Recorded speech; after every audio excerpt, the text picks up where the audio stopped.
What's up, fight fans and YouTube family? Can you guys hear me out there? Does the audio and everything sound right? We have a lot to discuss today. Um, Today's going to be a really interesting episode. Please watch the episode in its entirety. If you haven't already, please subscribe to the channel. If you don't want to miss any of my videos that I release, click the bell notification icon and it'll let you know when I'm dropping a new video, a new live stream.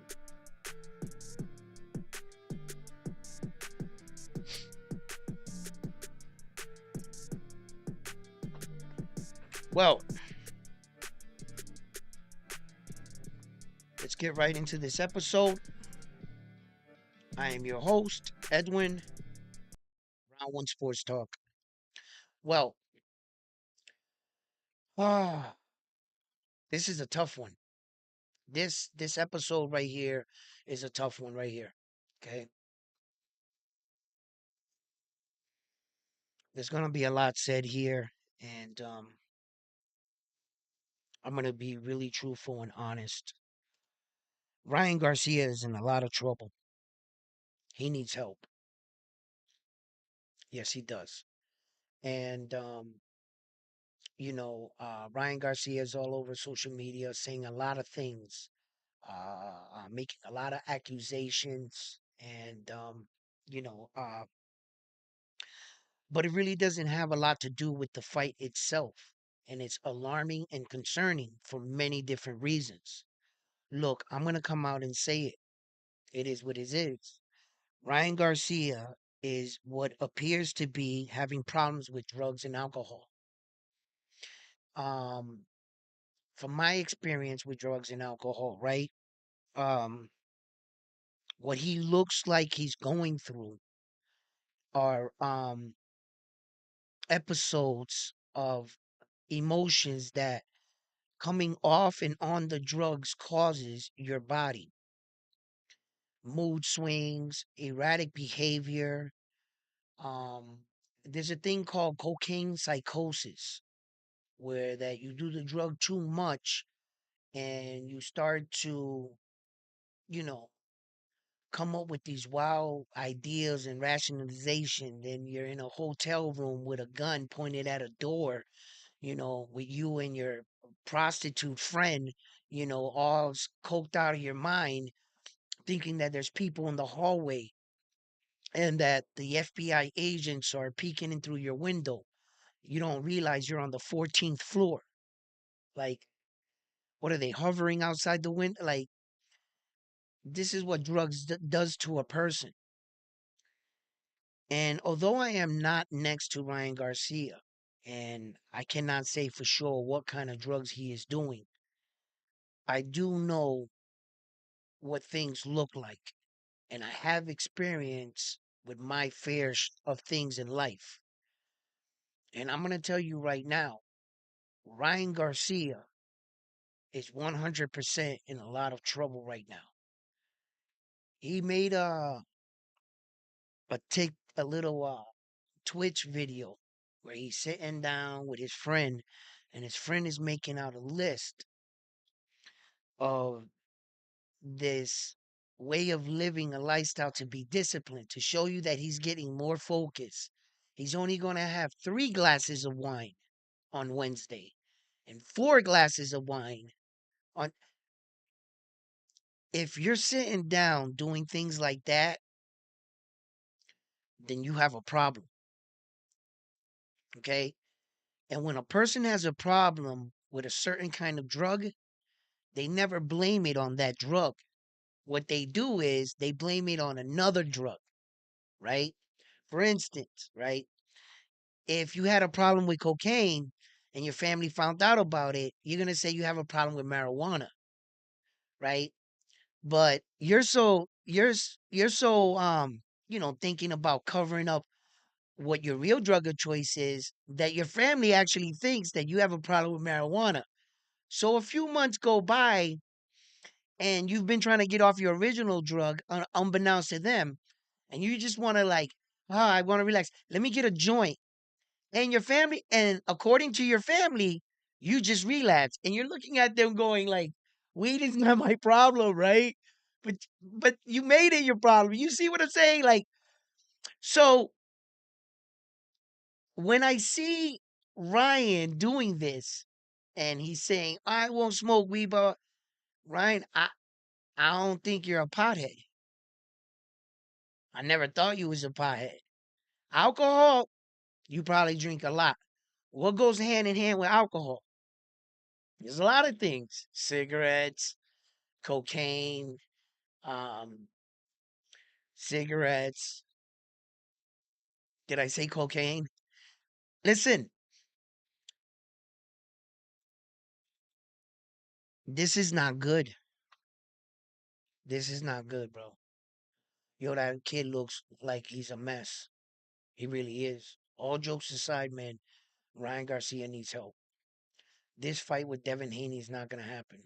Either way, even if he makes it to the ring to take the money and Devin Haney beats him, he ain't going to get no credit for this. They're going to say he beat a mentally ill. And that's another thing I want to bring up. I'm tired of athletes using mental illness as an scapegoat to the media because of the drug addiction. That's right. I said it. Every time an athlete, a lot of times, most of the time, sometimes people come out and they admit it. They're a man or a woman about it. But the majority of them all say they have mental health issues. And that's fucked up to people that really have mental health issues. Cocaine is a drug that on the outside, it makes you look like you have mental health issues. Have you ever seen a healthy, mentally stable crackhead? What do they look like to you? They look like mentally ill people. They doing the cocaine shuffle. You ever see them out there and they swagging back and forth? They don't look like regular people. They don't talk like regular people, and they don't do regular people shit. But and then when a person that got a little bit of money that can still dress good says and wants to hide behind the mental health, problem to get out of their situation, they got no problem doing it. Bro, you got a drug problem. You don't got a mental health problem. You have a drug problem. And what's happening is the cocaine's changing you into a different person, right? And you don't know what's going on. It's just like the man that starts doing coke and he starts going back with his little lady friend back to his house. And he starts noticing after time, the more he does the drug, the more freaky sex gets or the situation gets. He starts to notice that when he starts to do the drug, then he starts to look at her and say, tell me about your childhood. That's the cocaine talking. Then he feels a little embarrassed. He doesn't know, or it'll take a person a long time unless someone pointed it out to figure out that when you put the chemical in your body, it alters your state of mind and it's releasing endorphins that is causing you to act this way. Some people get stuck in the thoughts of the things they did while on drugs and they never seem to get out of that. The embarrassment of the things they did while on the drug. You see? You got to chalk that to shit happens. You got to chalk that to the game. Let that go. You were under a substance. But some of those types of thinking keeps you in the drug. It's like the girl or the prostitute, right? You hear her and she'll speak, and I've seen them on like TV, like like I don't know, like a Maury or something like that, right?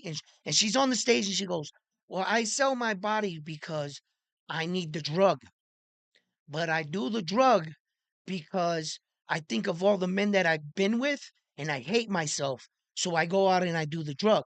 It's a vicious cycle. And you're like looking at it, and I'm saying from the outside looking in, I'm saying, so you're running away from the very thing, sleeping with these men to get money to get the drug to escape, to go back and sleep with the men. Wow, that shit's got to be real powerful, right? So In that moment, you have to realize she's not herself. She's not making rash decisions. A rational person won't do that. I don't think I've ever heard or seen a person ever wake up and say, you know what? I want to be a crackhead. I want to grow up to be a crackhead. I want to grow up to be a meth head, a heroin. I've never heard anyone ever say that. I inspire to be the street crackhead. That's my goal in life. It's something that just happens. It spirals out of control.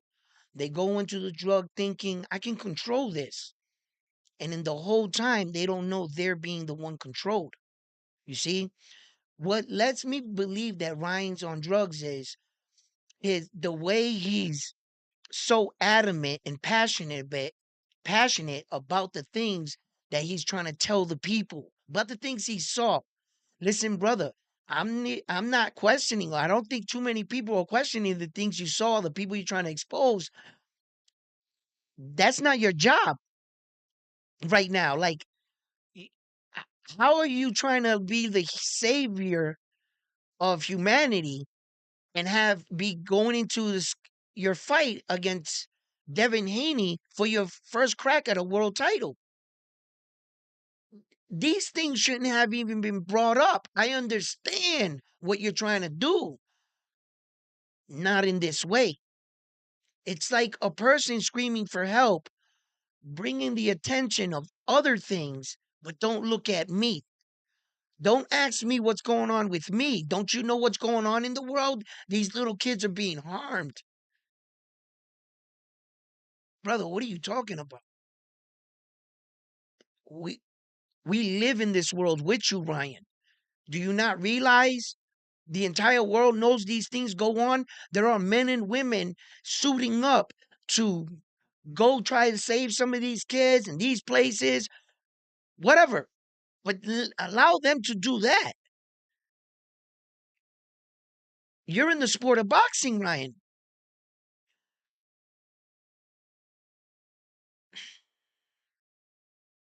Look, it's hard to talk about his situation because what he's saying is a problem in the world, right?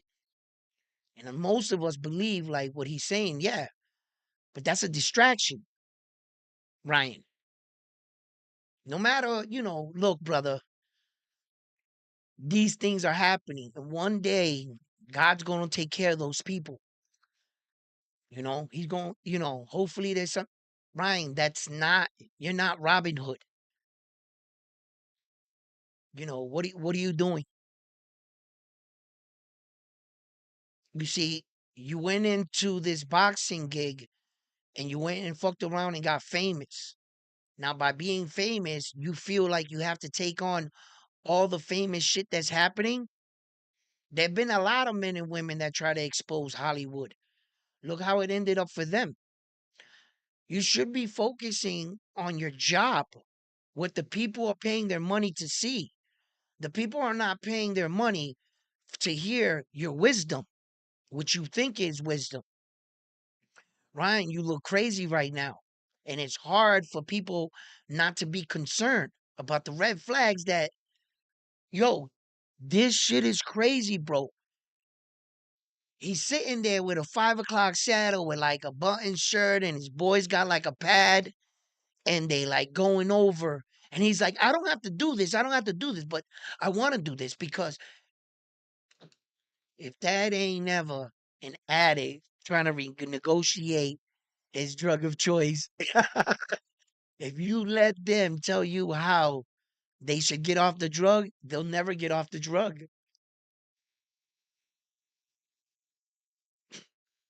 Somebody has to take control. You mean to tell me you're letting the guy that is doing the substance dictate how he should? It's not going to work. That's not going to work. This is unfortunate because, you know, us in America, man, let's just be honest, right? We've seen this happen many times in the sport of boxing. Now they have him on social media comparing him to Adrian Broner's situation and who's falling apart faster before all our eyes. This is not really a joke.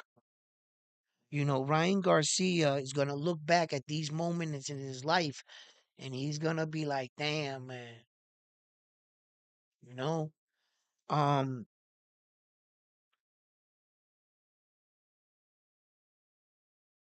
Jamal Charlo, Jamal Charlo, they seem to be having alcohol issues and drug issues themselves. Not I didn't hear so much about Jermel, but Jamal, yes. And it seems to like a lot of our boxers, drugs affect them outside of the sport. Let's not forget that David the Monster Benavidez tested positive for cocaine and lost his title. He was stripped of his title for outside recreational drug use. It seems like he might have got himself together and everything in his family, and he saw that there's more important things than to be getting out there and going in parties and being places that he don't belong. So it looks like he might have be looking to turn things around. He's active. He's been passing all his tests, and good for him.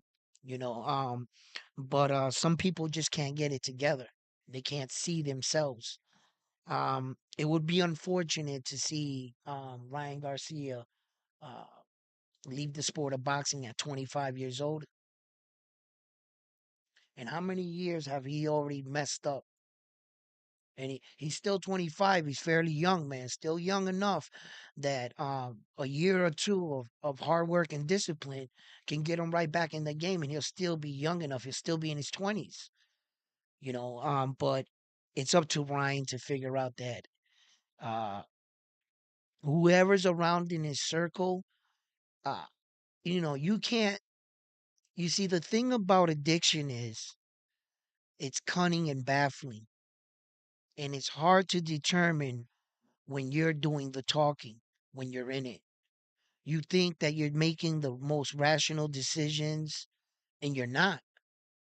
You don't realize that that's your addiction inside of you. He's driving the car, and it sounds just like you. He talks like you, he acts like you, he thinks like you, but it's not you. If you ask any addict in the world, would you do half the shit you've ever done under the substance than sober? They would be like, fuck no. The reason why they do those things is because they're motivated for the drug. It becomes more valuable than anything to them. You see,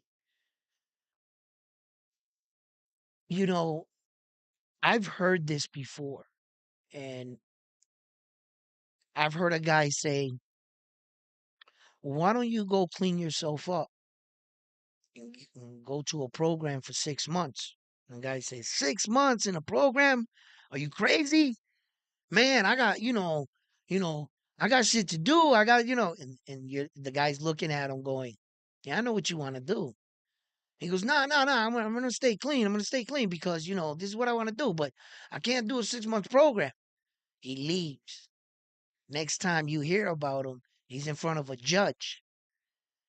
And the judge gives him 2 years. He's inside the jail praying with the preacher after being, getting sober after a while and saying, you know what? These 2 years are the best thing that could ever happen to me. Right? And then you look back and you say, you would rather do 2 years in prison than 6 months in a program? Really? That's how fucked up the drug has you, that you couldn't even see yourself. You were even thankful for the 2 years they gave you, and you don't remember all the people that try to save you. All of a sudden, you're in jail, and when they're not visiting and writing you, it's all their fault because their lives don't stop. You see? And Ryan Garcia, man, he's surrounded by a lot of money, young, And I could just see like this meltdown around him. And he's not going to be able to catch it. You know, he's going to do the same thing that you saw the Charlo twin did do. Try. Anyway, yeah, you think that by changing your location and moving away from your friends that solves your problem. It doesn't solve your problem. Listen, for example, if you were an asshole and you got on a bus in Boston, Massachusetts, right? And you drove halfway across the world, well, across the world, right? Halfway across the world to California. And you got off the bus in California. What are you in California? You're just an asshole in California. You're still an asshole. You're going to take yourself wherever you go.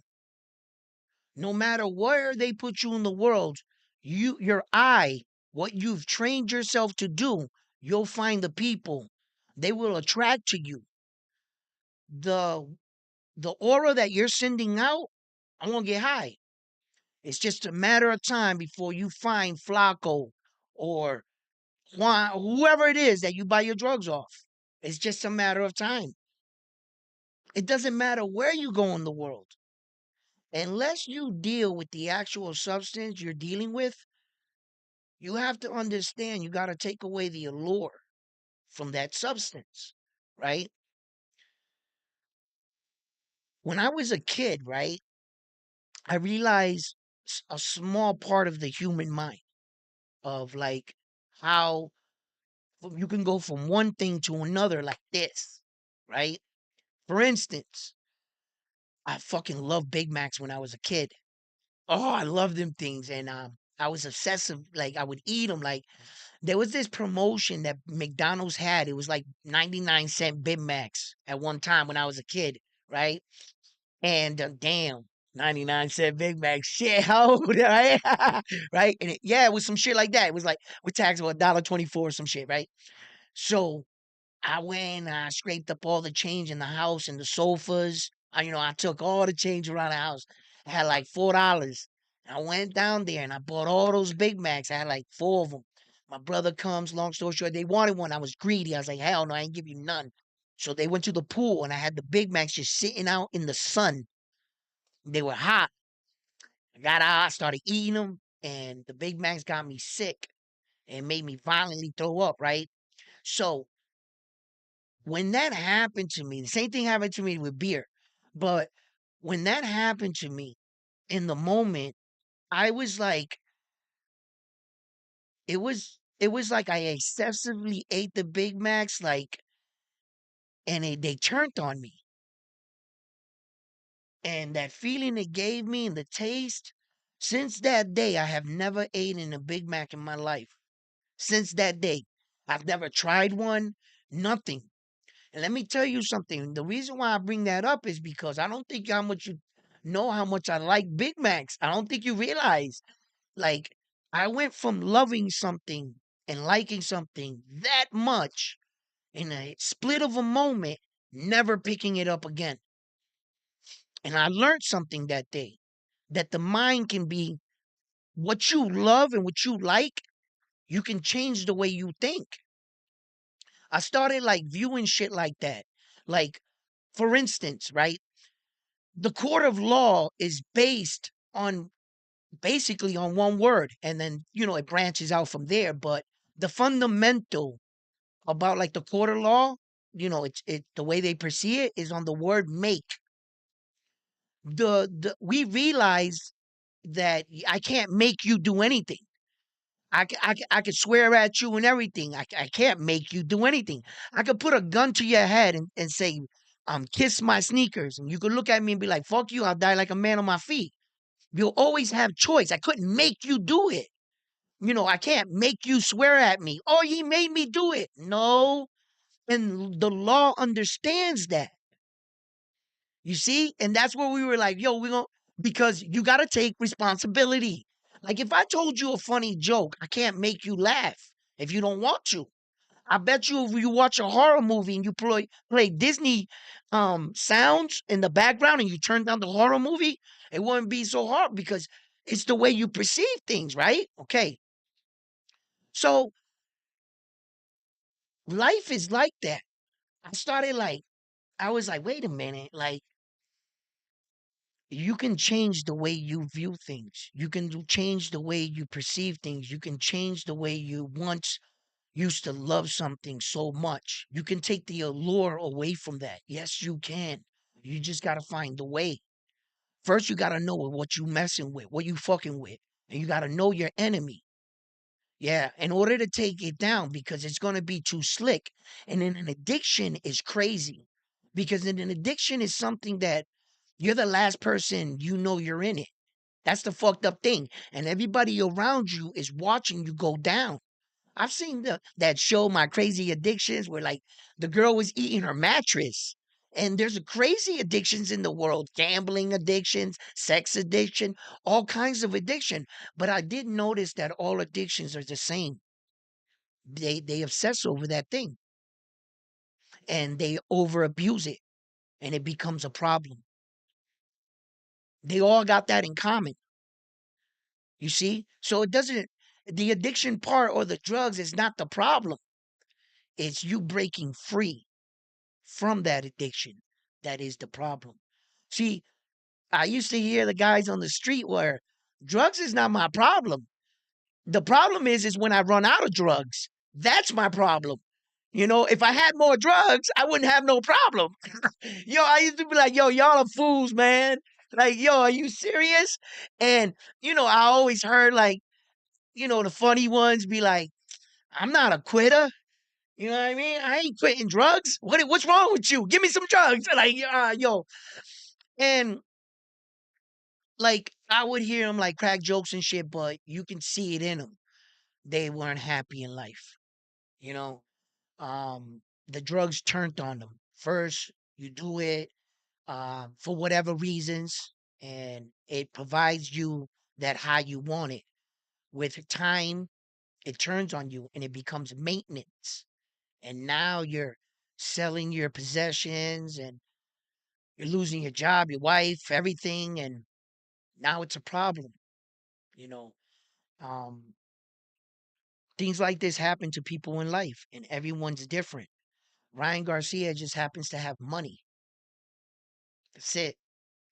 And he can lock himself in a hotel. He can hide in a house and then you know all these signs that are going on around him. Oh, I can't access my money. They turned off my credit cards. I don't have my phone. You don't have your phone, but you're still on social media through somebody else's phone. You don't got access to your credit card, but you're borrowing money from other people because you're saying, I got the money. That's not a problem. You mean to tell me that you're a grown ass man and people got to take away your own money? What? There's a problem, bro. There is a problem. Don't be blind to the fact that this is exactly what's happening. Oh, no, you don't, you're not there. You don't know for sure. America made me. These streets molded me. The world, and it doesn't matter that I was raised by the streets. You could be in Beverly Hills and still see the smoke.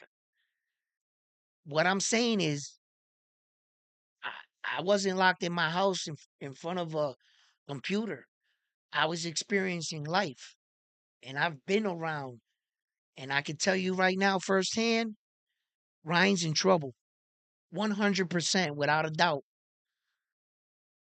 He can say all this mental health illness shit, whatever. Mm-mm, mm-mm, mm-mm. I know what that is. I've seen that before. I've experienced that before. I know what that looks like. Same shit. Same shit. Tell me a meth head, right? That doesn't look like a mental. How do they talk? How do they rationalize? What's their thought process? Sitting down on a couch, giving yourself ultimatums. You're trying to be a therapist to yourself. You try to figure out your own solutions in your own. You're rationalizing with yourself. That's drug shit right there. Yeah, man, he's in trouble, bro. And if he steps in that ring against Devin Haney like that, he's gonna get hurt. After he gets hurt, what's gonna happen is what everything's gonna fall apart. The last bit of credibility he has in the sport is gonna go, and then everything he's been saying leading up into the fight is gonna betray him. He's gonna look crazy to the public eye. He's gonna be coming off a loss, so no one's gonna take him serious that much as a boxer. So he's kind of gonna be like a Kanye West, like that. And he's gonna make a lot of promises to his fans. I promise that I'll do this. I promise I'll do that. Addict behavior. You know, he's just not taking care of himself. So this is a shame to see. You know, when I first started this show right here, this was one of my concerns on my American athletes. You know, I've always said this. There's always something, bro. There's always something, man. I can never like watch an American boxer, man, just achieve greatness, man, without always something, some fucking horror story. Some girl saying he raped her in a room. Some drugs found in his Lambo. Going to jail. It's always something with our guys. And then like fucking the American fans and shit turn on you when you like somebody like this, or you start, cheering for someone else. Oh, you're a sellout, man. He's not American. Yeah. Well, my fucking American friends, fighters are always doing dumb shit, bro.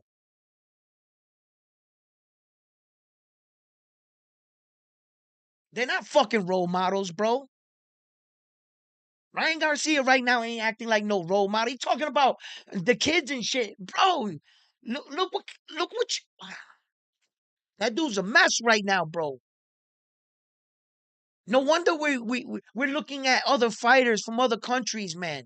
Yo, did you guys see the press conference for him and Luis Nares, bro? Yo, how respectable was that shit?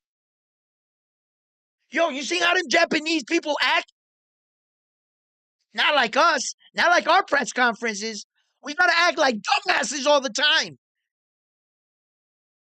Just to sell a fight, bro. Like fucking, like show clowns, bro.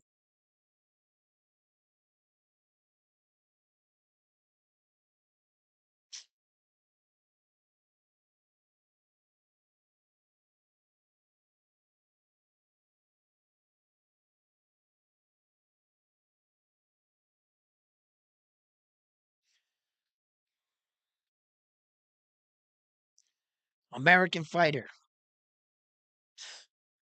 They're always exciting, huh?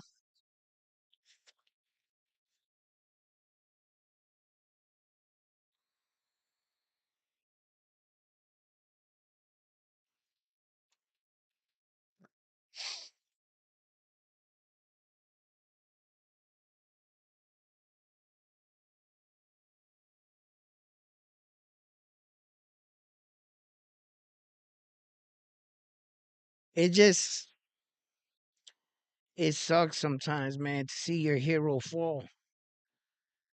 You know? When I saw Mike Tyson fall, man, I knew then that just wasn't him. You know? Fucking cocaine, bro, is a hell of a drug.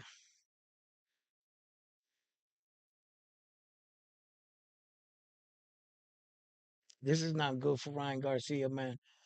He needs help. He needs help.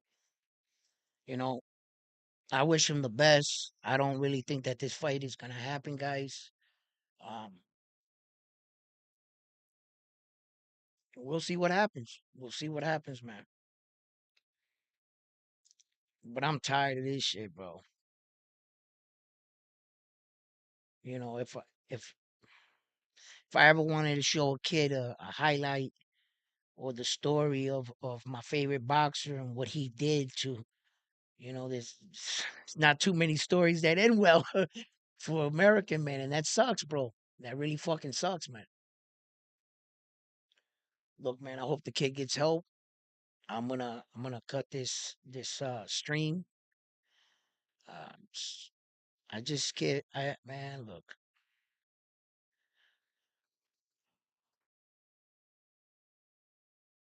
That's why I follow fighters like this. That's exactly why I follow fighters like this, man. It's because you know, as a fighter, you have a responsibility, whether you want it or not, man. Whether you want it or not, this is the lifestyle that you chose. There's gonna be cameras in your face, man. There's a little girl and a little boy at home right now, and his brother or uncle and them. They live in a boxing family, and they're watching you, man. And they're seeing you on that couch, Ryan. They're watching you, bro. And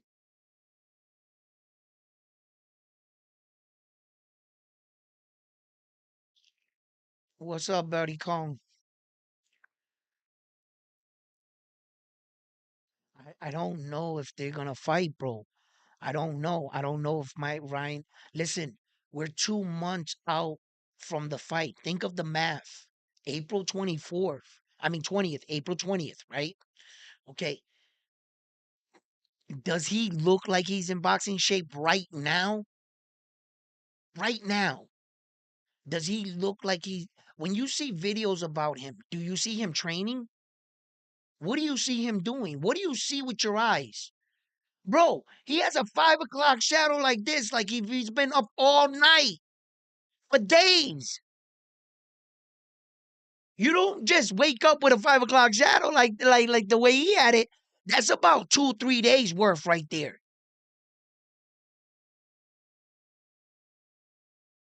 You don't start taking care of your physical appearance, and he's a pretty dude. You know them pretty boys. They always when you start seeing his hygiene, the way he cares about how he dressed, starts to slip for a guy like that. Come on, man.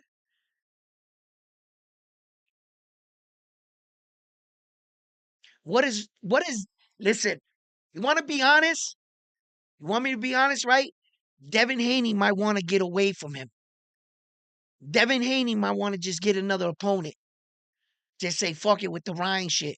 But at least tell the people now for 2 months so that you're selling us we're paying for the fight we know we're gonna get. Don't lead us with Ryan Garcia's name and then at the last 10 days switch it up type shit. Because we would have been paying to see Ryan at that time. You know what's up, Richard? You know, so look, it just it just I just think that Devin Haney ain't gonna win anything by beating him. Now, look at everything that they're saying now about the kid. It looks like a lose lose situation. You feel me?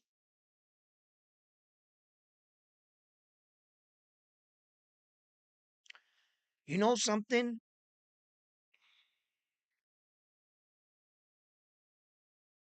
I was thinking about this right now.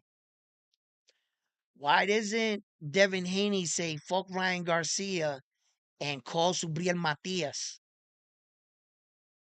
I think Subriel Matias right now, with the time that he's had training right now, like working, and the 2 months, he would be ready to fight Devin Haney.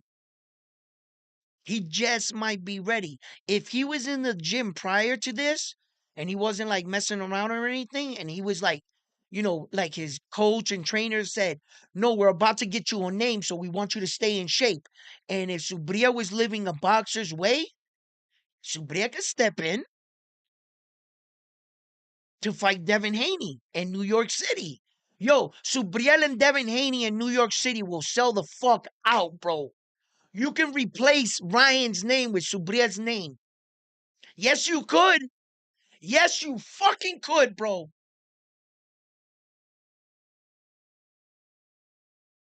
Yo, that wouldn't be a bad fucking idea, man. I know that Subria wouldn't fight in Puerto Rico, but you'll get the Latin festival during that time. Does it add up on that time? Because I know the Puerto Rican festival in New York, and they wanted to have it in PR. But if Subria right now, if unifying the title, you can go back in Puerto Rico and give them a fight. In 6 more months, 7 more months, Subria, right? You can always give Puerto Rico their fight. I know you promised them a fight. Puerto Rico just had Jake Paul's. They were gonna have Amanda Serrano, but she didn't fight. I get it, right? Um, so everybody's kind of looking forward to Subriel, but Puerto Rico would understand it. We would understand if you wanted to unify with Devin Haney rather than Ryan Garcia going through all this shit. Ryan Garcia finds a back door and tries to save a little bit of his career, right? And Subria can step in right now, but they would have to like make a decisions now, because Subria is not gonna have a lot of time. So if like I said, he's got 2 months, bro, right? He's April 20th. That's deep into April. He's got like 2 months, bro. If he was in the gym prior to that, like working like he said he was, might be able to do that. I don't know if Subir would need more time. That would be up to him. But if he was, you might be able to just drop this clown Ryan, bro. Get him the fuck out of here. Yo, Subriel and Devin Haney, they'd have to fucking knock the building next door to like accommodate. You know how many Puerto Ricans will show up to New York, bro? Yo, they'd have to bring it to Madison Square Garden. They'd pack the garden, bro. That would be an insane fight, man. I remember when I was at the fight with Trinidad against Beno Hopkins, right? We was there. The garden that day, for me anyway, the ring looked real big, right? And the way they do the fights in the garden, it depends how many take it, and they had it a little like bang, bang, bang, right? So it was cool because even if you bought the tickets and it say like the nosebleed, bro, you could see the ring like it's mad big. It's like right there. Like so the garden is cool like that, you know? So they would sell that motherfucker out. What's up, Lionheart? What's up, everyone out there? How y'all doing today? Baby, you know what it is? Lionheart has to say, this is all fake. Ryan is a total no, this ain't fake. They want you to think it's fake so that you don't question what Ryan is. Listen, Ryan ain't no actor. There's one thing, unless you know about it, you can't fake it. Like the signs of you slipping. There's signs, right? I can tell a fake junkie when I see one, right? You ever hear like those rappers? Future? If you're familiar with like rap, hip hop, or whatever, Future the rapper, right? Now that's a fake junkie. That's a guy that raps about heroin, cocaine, drinking lean, sipping pills, and I don't know if anybody's ever exposed him. I've never seen no videos on you. But I could tell you from the street, right? That's no junkie. He's no addict in any shape or form, right? He has no characteristics.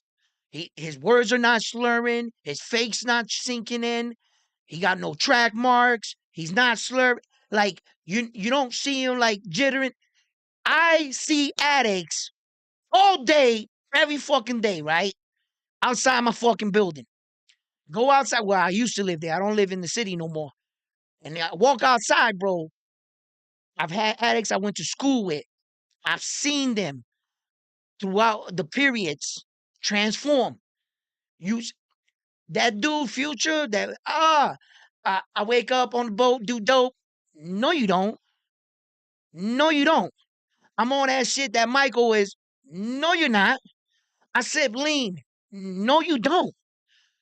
When you look at Lil Wayne, that motherfucker's on that shit. There's a difference. When you see Lil Wayne at the fucking basketball games, yo, that bro is rocked. His eyes is like, yo, he's doing drugs, Lil Wayne. Yes. Have you ever in your fucking life ever seen Future fucked up in the game like that?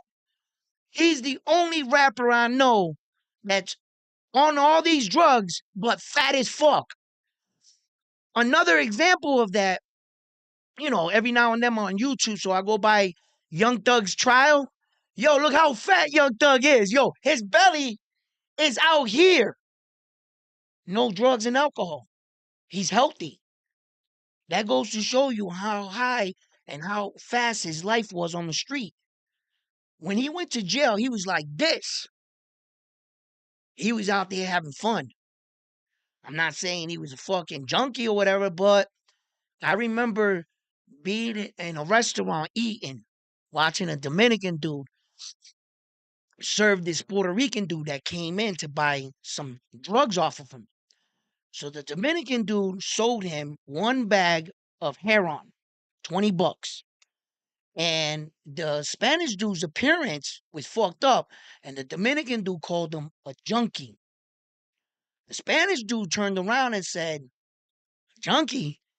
And the Dominican dude was taking a bump from a big bag of cocaine. And he said, how much cocaine you sniff? He said, yo, bro, I be balling. Sometimes I be sniffing an ounce a day, right? And the Spanish dude looked at him and said, I do one bag a day, and you sniff an ounce a day, and you're calling me junkie?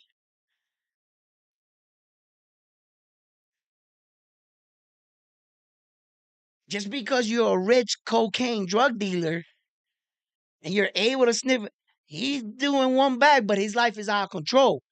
You're just the dealer with a whole excessive amount, but you're the same. You see? So, like, it's crazy, man. It's crazy. It's crazy. Ryan Garcia, man, he's this is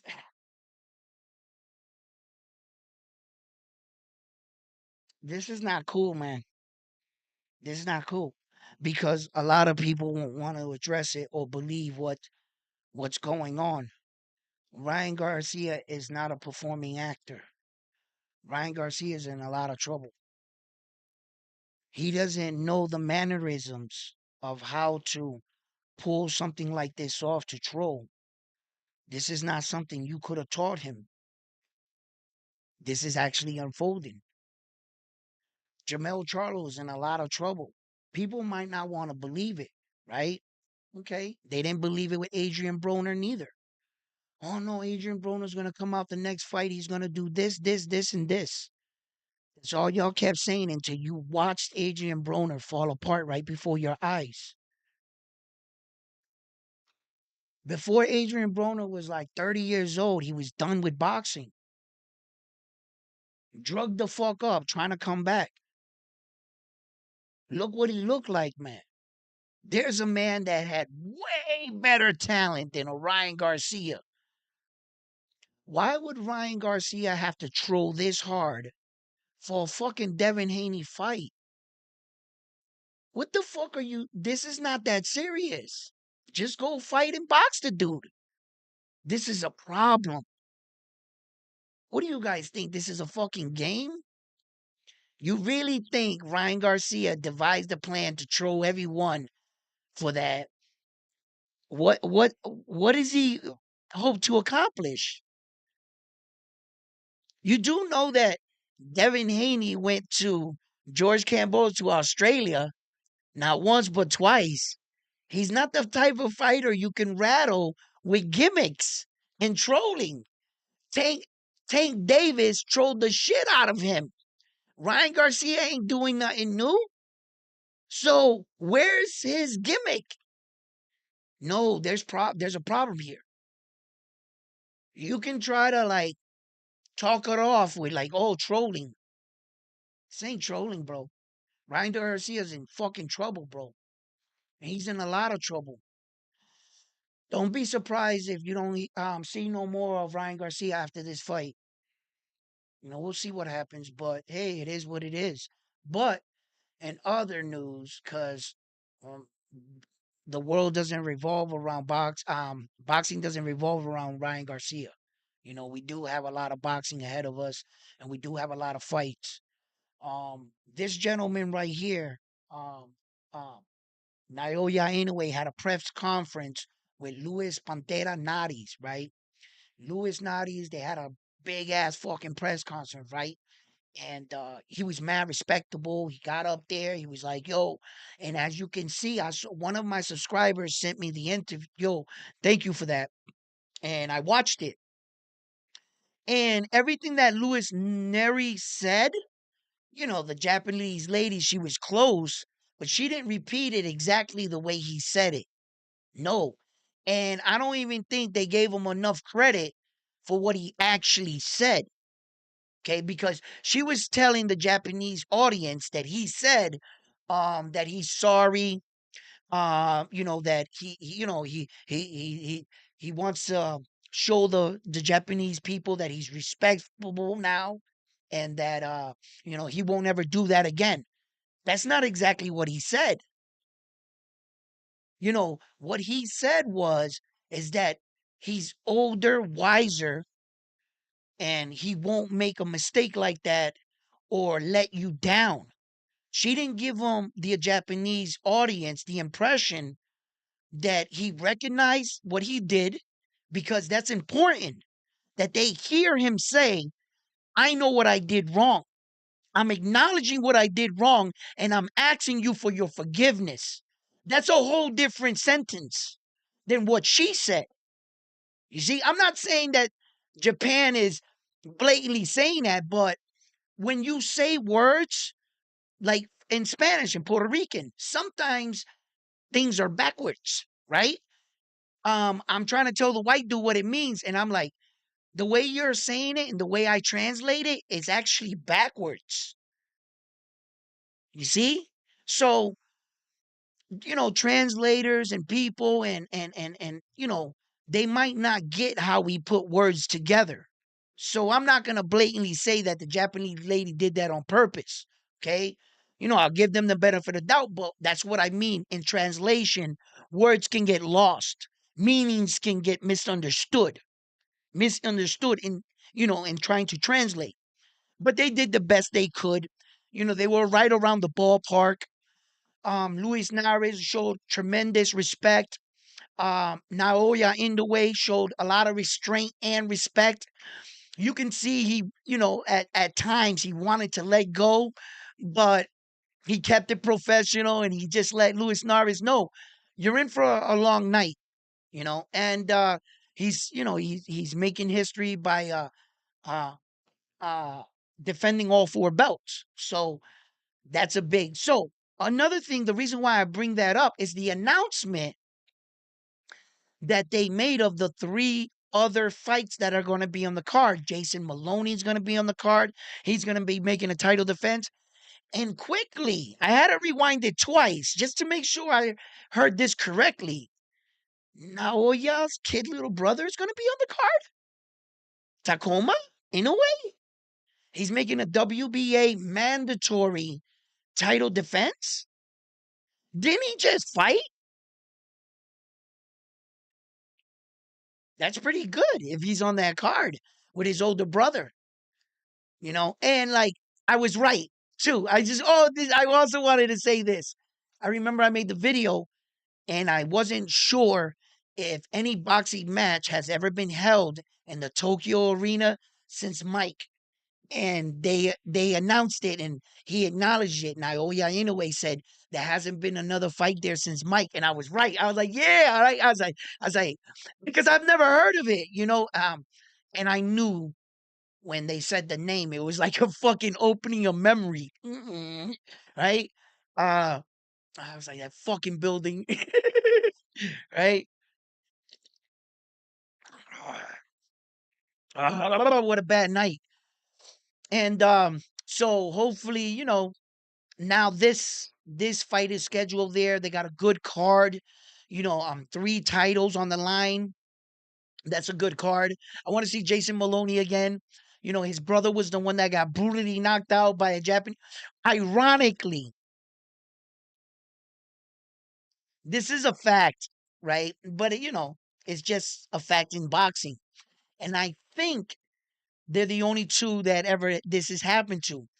Two twin identical. I don't think they have. It matters if they were identical, but the fact that they were twin brothers, both twin brothers were knocked out by two different Japanese fighters, in which both Japanese fighter won knockout of the year on both twin brothers. Yeah.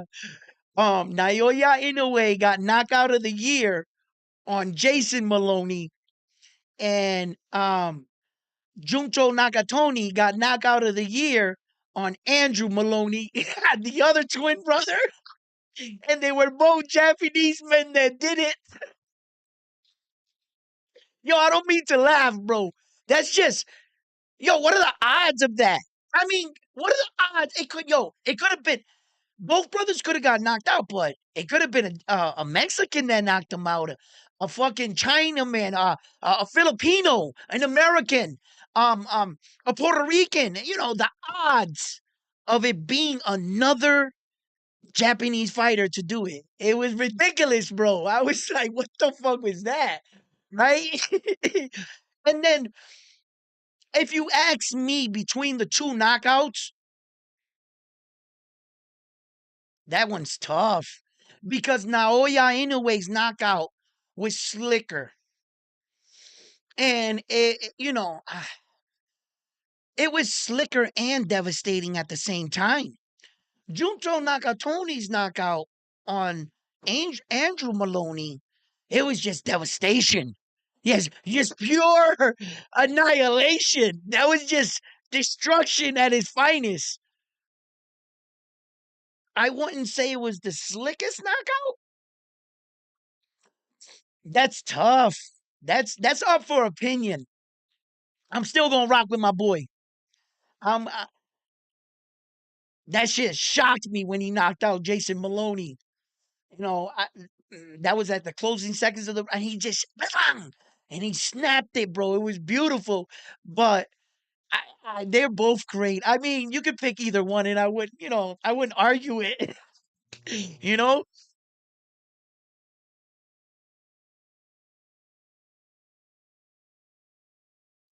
Nick Ball versus what? I gotta wait for your message to go up a little bit. Navarrete is moving up to the 135. He was supposed to schedule to fight Shakur Stevenson, right? And then Shakur Stevenson got in a titty fit and renounced his retirement because he didn't get Navarrete. You see? But what Navarrete has to understand is Top Rank doesn't want to, sometimes Top Rank doesn't want to lose all their fighters or do in house fights when they don't see the necessity of losing one fighter.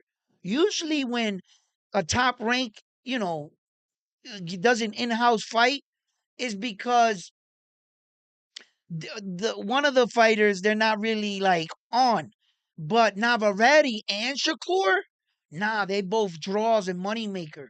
Why put them to fight each other, right? Probably behind the scene, Navarrete was like, I don't want that problem right now, right? He'll fight Shakur. Navarrete will fight any man on the planet. Okay, I think if you're gonna acclimate to a division, Shakur Stevenson is not the type of fighter you want to acclimate with. You know, so he'll fight him. Just give him a minute. Let me work my way in there. Let me feel out some other guys, and I'll be right with you. That's Navarrete, right? So you know, yeah, Navarrete is already a 2 division world champion. So I think this will be his third weight division if he's successful, right? And He's fighting for the WBO, is it? Navarrete?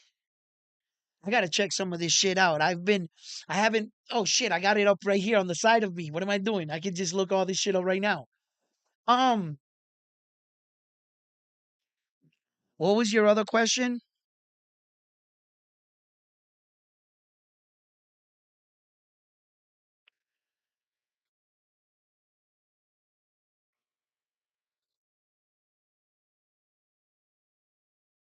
I have no idea. I'm familiar with Ray Vargas, right? Uh, he's 126 pound champion. I gotta look that up more. I'll get back to you on that one.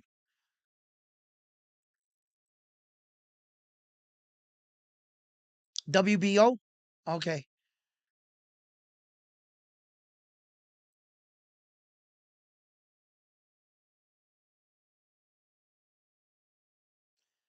Mike Tyson was a special heavyweight, right? But what separate Mike Tyson from a lot of heavyweights? Mike Tyson was giftedly.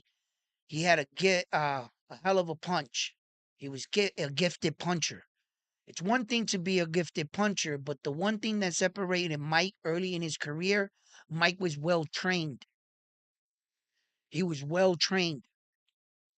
That white dude, that little white dude, made Mike Tyson into the fighter that he is. He didn't try to transform Mike into like a Lennox Lewis type heavyweight, an Evander Holyfield, like that kind of boxer. He recognized what Mike was, and Mike was a tank. You know, he was just this beast, and he really utilized and came up with a fighting plan for a man his size, his height, and he brought the best in Mike. Mike was so sharp. He was so freaking good. If you go back and watch young Mike Tyson, young 20-year-old Mike, 21-year-old Mike, he was so well trained that even when he went into his drug addiction path for like the next eight, even when he came out of jail and everything, he was so well trained that that carried him through the ending of his career and the middle part of his career when he was a Don King, losing hair, marrying this chick, getting divorced. That's how well trained Mike was. Had that white dude never died, oh my God. Oh my God. Mike loved that man, bro. He would have did what he asked him to do. When that man died, it was like he had no one else to tell him what to do, you know? Yeah, man. But he was well trained, bro. Yo, he and don't be fooled. I don't care what anybody say. Lennox Lewis, Evander Holyfield, and everybody that ever beat Mike Tyson, the only thing they beat was a drug induced getting out of rehab, um, um, um, a shell of himself of a fighter. That's who they beat. They never beat the real Mike Tyson. You know why? Because never, ever would anyone get me to believe that Lennox Lewis or Evander Holyfield would have actually fought the real version of Mike Tyson. No fucking way. And you know what I attribute that to? I watch young Mike when he fought Razor Ruddock and all those dudes, and he's slipping all those punches.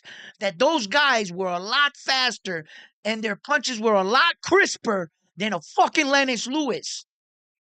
Lennox Lewis was good. He was great.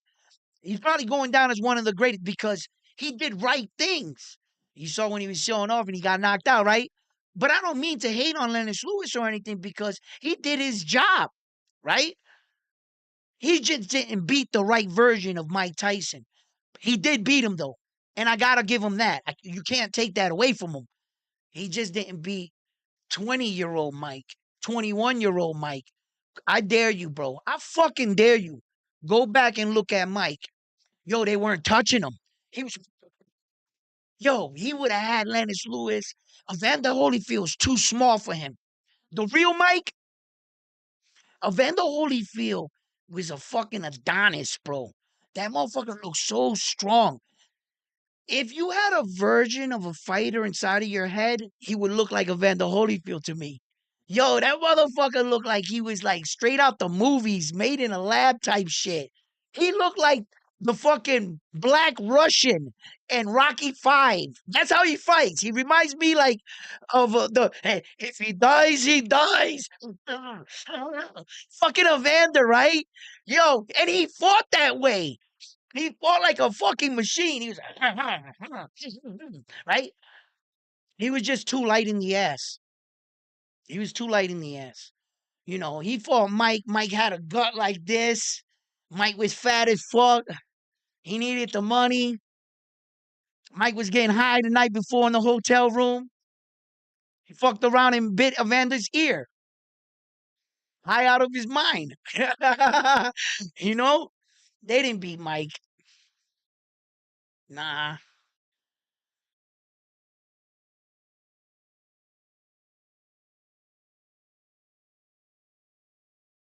What? What a all right. Chushu versus Camille Moten. Chushu will beat Camille Moten right now. He's a little bit more polished. He has more experience right now in the ring. Camille Moten is a good amateur fighter. He's well schooled in the art of boxing. I just believe that Shushu Carrington has been put in real fight boxing situations where that Camille Moten, you know, all the way up until this point of his career, he's been comfortable. He's comfortable. You know, he can fight Camille, bro. He's a good fighter. He's just not ready for Bruce Carrington. But that doesn't mean he won't ever be ready for him. Give him Camille Mo in a year or two. Give him at least, 4 or 5 fights, and then let's revisit that question. But not right now. No, not right now. Bruce Carrington is he's special. He's special for a reason. Um, let's see how Camille Moten does. You know,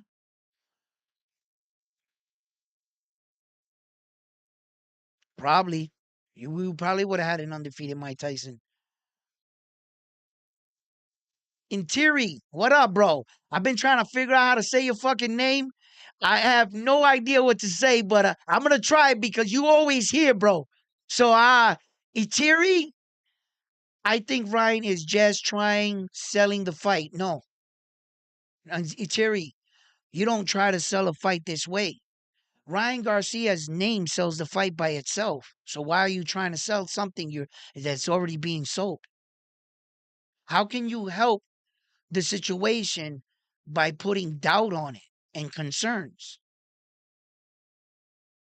What ploy that makes you look like you're crazy? What kind of gimmick is that is going to increase your ticket sales? That might decrease your ticket sales. So how do you see him doing this? Just because you hear people say that, you say, yeah, yeah, yeah, yeah, and you just quickly agreed it. You didn't think it through. Terry, you didn't think it through. This it doesn't really benefit him.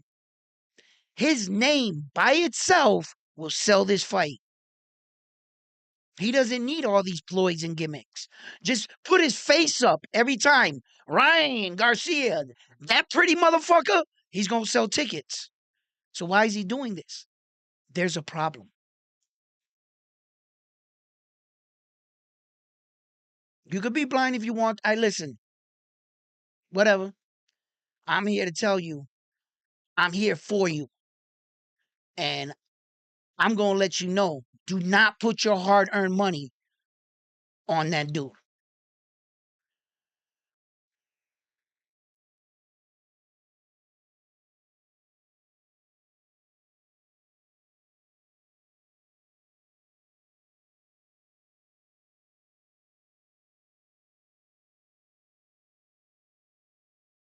You fucking right, Mike Tyson will beat every man on the planet alive. The original version of Mike. They wasn't beating that creature. Yo, and I say that in the most respectable way. Mike was different. He was truly different. You should see his footwork movement, his timing. He was a man that should have never been a heavyweight from the get go from his stature, right? He was in there knocking guys out, 6'4", barbarian sized men. Bro, Frank Bruno, that British, did you see how big this dude was, bro? Yo, he had that man staggering all over the ring like, yo, and no one did that to that man. No one. And Mike had that dude with his big socks pulled all the way up to his knees.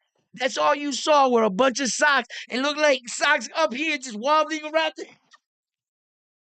Hey, yo, he's getting up telling the ref, don't stop the fight. I'll be ready with you. Don't you stop this. Yo, he couldn't control his legs. Mike rocked him, bro. Mike was destroying these giant. Yo, did you see how big Razor Ruddock is, man? Did you see some of the size of these Mike? Yo, he literally looked like the little Mac dude in his own version of a video game. Mike, he looked like the little dude. You know how they make Mike all big and shit? You're like this big in the video game? Well, in real life, everybody was fucking way bigger than Mike. Go back, watch his highlights, bro. He was a beast, man. Every fight, Mike was looking up at the dude like this. Yo, when Mike fought Mitch Green, that was a fucking fight. That was a fight, right? And you could see Mike was already. That's when he got with Don King. And that was a good fight. But Mike was already going downhill. Yeah. Had Mitch Green fought Mike, a few years prior, he wouldn't have lasted that long. That's why, see, they knew when to attack Mike because it was no secret. Like, Mike wasn't like fight about it. Mike would go to Vegas, go up into the hotel, rent out the entire floor, and just pick up the phone and be like, send me more prostitutes. He's got like 20 something kids, like 26 kids with like random prostitutes. He would do like crazy shit. One time, Mike was driving in his Rolls Royce in New York City. And I forgot what he did. I think he was in traffic and he rear-ended some car. He got out the car, took the keys out the car, threw the keys to the dude, was like, keep it. Walks off. He was doing retarded shit, buying lions, tigers, and drugs. Oh my. He was just, he was spiraling out of control. But I seen Mike's potential. It wasn't like Ali, for example. I never saw Ali at his best, and you can never convince me that we got to see Ali at his peak. No. When they put Ali in jail, that was going to be Ali's moment in time that I believe we would have saw the best version of Ali. He was good when he was Cassius Clay. Yeah, he was great. He's phenomenal. This moment was great, but this man took a dive and he knew it. And this moment right here, he's telling him how much of a bitch he was for doing this. Because he was going to whoop his ass anyway. So, Ali had he would have probably been fucking phenomenal, man, right? So, I never got to see that, but I did see fucking the best of Mike. We were seeing it. And that version of Mike, nah. There's not just too many people that could survive that. It was brutal. It was fucking brutal, bro. Reinhardt, what up? What's my thoughts on Buster Douglas? Fuck Buster Douglas. That's my thoughts on him. How about that? Yo, my bad, man. Listen, they came and beat up on drunk ass Mike. I think Mike was actually probably high during the Buster Douglas fight.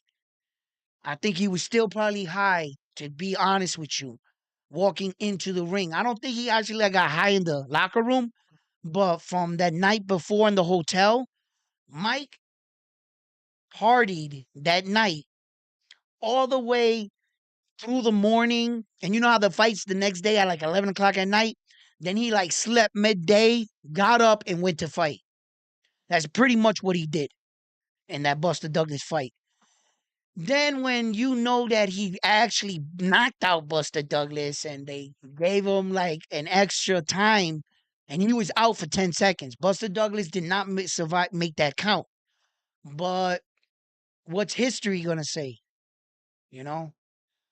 Mike Tyson losing to Buster Douglas, a lot of people put a lot of stock on Buster Douglas and they prepared him and gave him the financial backing and world class training he needed to beat Mike. That was a setup from like mob dudes knew. You know, a lot of what the mob does is they find a fight that, you know, like that guy's supposed to win, you know? And all of a sudden, Buster Douglas came in the best shape in his entire career. The story, his mother dying, him doing it for your mother type shit, which was bullshit, right? Your mom dying didn't give you um the ability to train like that. What gave you the ability to train like that were mob bosses' money. And they fucking put him in like good training camps, good food, and they had coaches and they like he was able to pay for some shit. They prepared him really well and got him to beat Mike. And they stood to win a lot of fucking money. And that referee was told to shit goes down, you count real slow, you understand? And they walked away. They cleaned house when Mike went down. That's that's how you normally do it. But you don't see it coming until years later that you figure it out. These motherfuckers, man. No wonder he came in the best shape of his life. No wonder he looked like that. He had a lot of help. They were planning on beating Mike. Yeah, they were.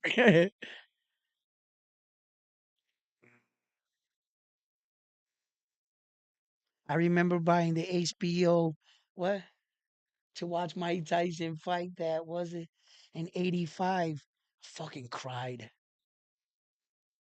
Fucking cried that night, bro. I was so fucking hurt, bro. It's just that it didn't seem like Mike. He was Iron Mike Tyson, bro. He was indestructible. And the bum that fucking beat him, like who the fuck is Buster Douglas, bro? That's just another person going down in the Hall of Fame off of your name.